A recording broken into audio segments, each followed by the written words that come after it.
hope that I'm recording. Maybe I should get it lower.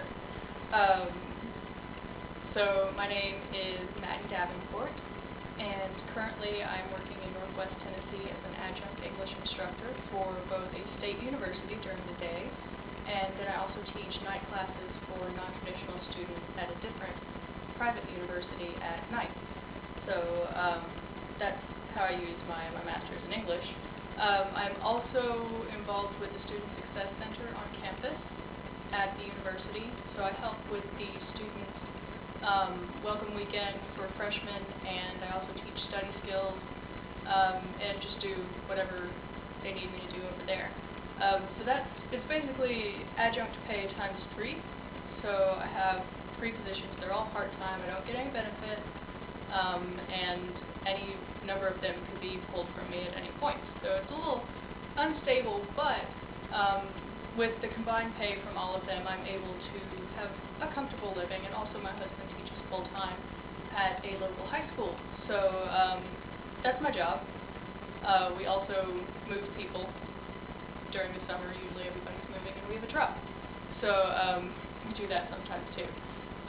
So how did I get here? Well, when I was ready to graduate from Oregon State, I called my undergrad institution, which is where I'm working now, and I said I need a job, and they said, cool. They already knew me, and that's what I've learned from working here, is that you have to know somebody. So if you're thinking about moving anywhere that you haven't been before, I would recommend start working on a network and getting them to know you before you actually move there. And that's been my problem thus far. My husband and I are trying to move east to East Tennessee, Western North Carolina, perhaps Virginia.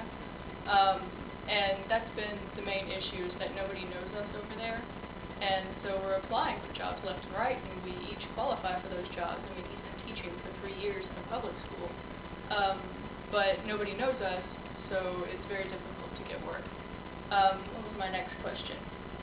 Okay, so Liz asked me to relay one of my interview experiences. I was interviewed by a private university in Virginia, and it was really cool. I got to do a campus visit, so I was actually treated like a human being.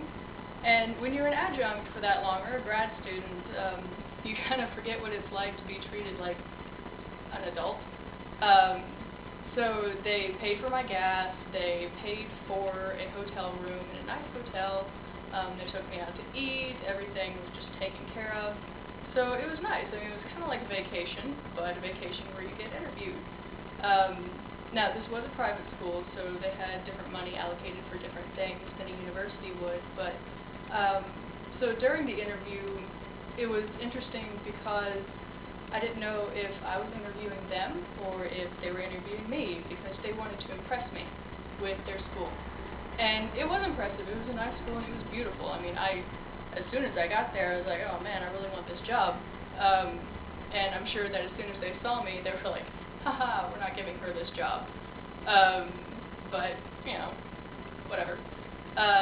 It was kind of weird because as we're going along, kind of touring around the school and learning different things, it was like everybody on campus knew that we were there, and there was somebody with a walkie-talkie going like, cue the bird, and all of these doves just fly off, and it's beautiful, it's pristine, it's lovely, and they want to show you the best part of their university because they want you to work there. And I wanted to work there, but they did not want me to work there. Anyway, next, useful things on my CV. The most useful things that I have on my CV are transferable skills from working in the Writing Center at OSU, and transferable skills from working in student success. It is hard to get full-time teaching work in a university. It is hard, especially if all you have is an MA. I mean, I just forgot about it. You know, I'm great with adjuncting, but I'm going to have to look for full-time work in a different career field. And, I mean, that's hard to hear because that's all I wanted to do. But, I mean, the way that the liberal arts is being treated now, and maybe it's just my location, I don't know. But it's really difficult to get that full-time job. If you want to grow up and be a professor, good luck. Good luck. the school where I work at now, they had a PhD position open, like they wanted somebody to come in and get a tenure track job. And there were close to 200 good applicants with a PhD. So think about your odds there. And that is in a little crappy town in northwest Tennessee. Nobody actually wants to work here, but that was 200 desperate people who needed that job, who were overqualified probably. So think about that. So for my CV, the things that I like to play up are that I work with students, not necessarily just teach them, but advise and come up with special programming and come up with the study skills class that I was telling you about. So that kind of stuff is what's more valuable on my CV. And that goes hand in hand with the last question, how do I use my OSU experience? I use mostly the Writing Center, honestly. You know, I use my degree because it's a degree and it's letters after my name, but what really got me ready for the workforce was working in the Writing Center. I did scheduling, I did conferences, I did training, I trained the staff.